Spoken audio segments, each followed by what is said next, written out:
I want to come on to our buy or bye-bye section. So I'm going to tell you some products. I would love it if you could tell me whether you would buy these products or say bye-bye to them. Got it. So the first thing that we have is juice cleansers.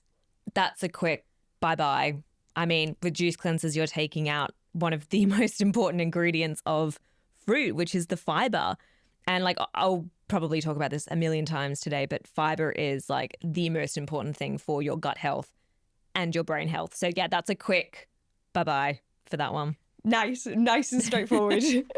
The next one, detox teas. Yeah, that's another bye-bye for sure. That's a quick bye-bye. There is very, very little evidence, if any, linking detox teas to any beneficial health effects in the body. Particularly, people generally take this for gut health, but also for weight management as well. And both of those things has been shown, there's no detox required. Your liver does all of that work. So that is a quick save your money, bye-bye to any detox tea trend that I see. Nice. I love the clear answers. I also was going to ask you about what you think about a lot of these detox teas that have very laxative component to them. Can that do any damage to your gut health? Yeah, anything that does have like a really strong laxative effect or is advertised as having a laxative effect, I'm always wary of, and it definitely is a big red flag to me. When it comes to regularity and constipation, there are like 20 things that we should be doing before we get to the point where we're looking at laxatives, which is kind of counterintuitive because you go to your GP and you might report, constipation. The first thing they'll give you is potentially a laxative. But what I want everyone to know is that there are so many things that we can try before we get to that point, because we don't want to have people on laxatives long term or having to rely on, let's say that this tea does work for you. Yeah, it's not beneficial long term. It's disrupting like the natural processes that your body should be operating with. So yeah, big red flag for me. What are those top things that you recommend for people who are constipated before maybe going to a laxative? The really low-hanging fruit, excuse the pun, is fiber. So fiber, fluids, movement, those are the top three things that we look at as a dietitian to help someone establish more of a regular bowel pattern. So fiber obviously being, the reason why everyone takes fiber is, it's the thing your grandma took to help her go to the toilet. But there is so much research behind fiber being, the broom that sweeps through your gut, helping to move everything along and to keep everything regular, good consistency, good transit time, and help with the normal muscle contractions of your gut. However, hand in hand with that is water intake. So whenever you're increasing fiber intake, you have to increase your water intake. That's because fiber draws in a whole lot of water when you consume it. So you need to make sure that everything is flowing nicely. It's actually quite topical. There was a recent report that came out with some new guidelines around constipation as well.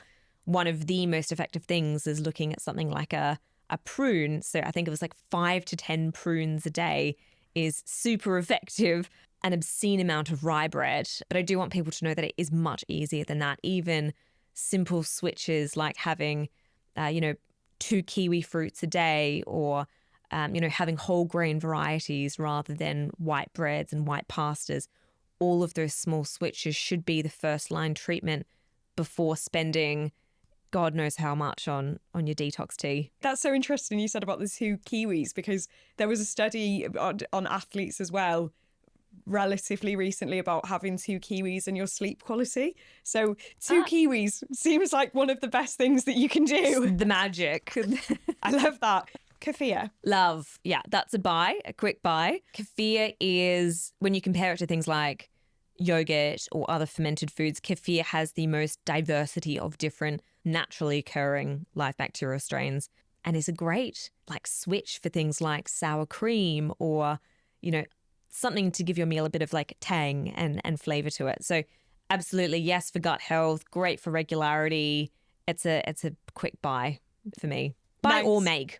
How do you make kefir? Sorry, Do you know, excuse my ignorance. Do you know, I don't even know how to make it myself. I've made plenty of kombucha in my day, but kefir I'm yet to delve into. But I've heard that it's relatively straightforward if you have the time and the patience for it. Next, we have sauerkraut. That's another buy, but a buy depending on the type that you're getting. It's also another thing that you can make yourself as well if you again have the time and the patience for it. Do you have any brands that you personally love for the sauerkraut, or anything that listeners could look on the label, like any red flags on a sauerkraut label to look out for?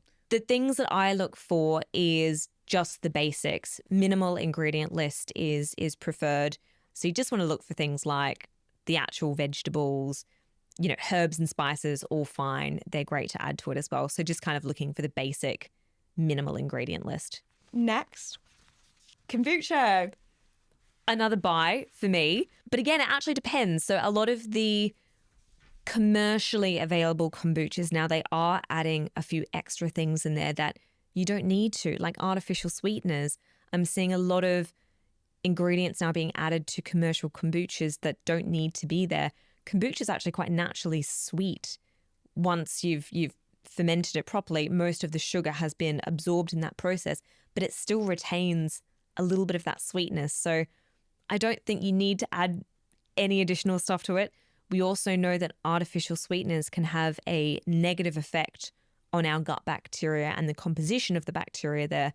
So it's kind of like you're doing good, but then you're also adding something that's not quite good for your gut microbiome.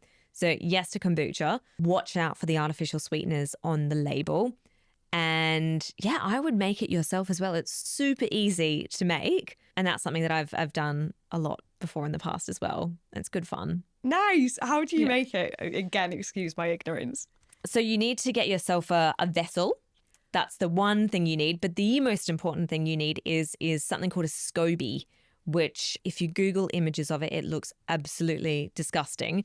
But that's essentially the starter ingredient for kombucha. It's the mass of bacteria that starts your kombucha.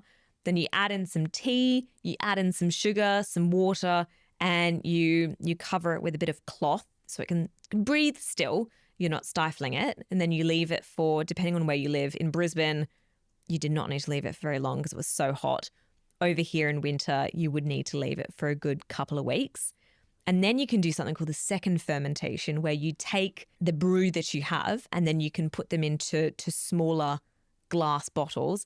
And that's the fun part. You can add in some frozen raspberries, some ginger, some turmeric. That's where you can add your flavors to it. That's also the part where it becomes like bubbly and sort of like carbonated. So that will take another week to do. But yeah, I mean, look up the recipe. There is like plenty online, but it is good fun. That seems like a hobby I can really get behind, actually. Yeah, like very therapeutic. Yeah. Nice. Ginger. Ginger, yes, absolutely buy. Great in terms of, adding diversity to your meals. I have seen a lot online about it being used, take ginger before your meals for digestion. There is a very, very small amount of evidence to suggest that it can be beneficial for things like indigestion or dyspepsia. I would say if you enjoy it, just have it any time of the day. You don't need to time it just before your meals. But it's a great addition to have. It's also great in pregnancy. So there is some evidence that it can reduce nausea and vomiting in pregnancy as well. So absolutely buy for all use cases and flavor. The whole timing thing, as if we need to make our health and wellness routines any more complex, like if you want to have the ginger, have the ginger. Like you don't need to be timing it super, super, super strict. So. Exactly. And if you hate it, don't eat it. Yeah. It's like not worth it. Love probiotics and prebiotics. Buy and buy. No, buy and buy, definitely. However, when we look at the probiotic side, the evidence we're seeing is still constrained to very specific use cases. So I think people look at a probiotic these days and they see it as a one-size-fits-all solution, whereas we know, and the WHO have also come out with the same set of guidelines for, I think, 4 very specific use cases in women's health, in for infants, for antibiotic use, and for immune health. They are the 4 evidence-based use cases for when we should be taking a probiotic. Everything outside of that, and particularly the ones that you see, reduces anxiety, helps you feel calmer, a gut-brain axis probiotic, the evidence is just not there yet. And people are taking these things but spending so much money on them as well. And there's really very, very little evidence to show that that's working in that way. There will be a time potentially where that is expanded. But for now, I would say buy when you need it and buy for everything else. And then on the prebiotic side, buy all the time. And I'm slightly biased because I do a lot of research in the prebiotic fiber space, but it is the food for your gut bacteria. It is the only thing that they can break down and provide these really important substances from. Without prebiotic fiber in your diet, then your gut bacteria essentially starve and they die off. And we know that the gut microbiome is key to everything that's happening into our body.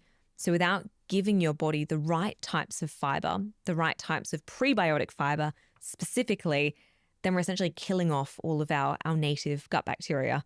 I think people do get confused, but prebiotics can be found in natural foods as well, like onion and garlic, leeks, green bananas and oats. So it is found in everyday foods, but people do struggle to get enough prebiotics in their diet, and that's where a supplement can definitely help. So buy for sure. The whole reason we introduced this section was because, your financial health is so important to your wellness as well. And if you're just buying all these products that ultimately just make you stressed out and don't work, then that can have such a big impact on your stress. So thank you very much for clearing a lot of those up.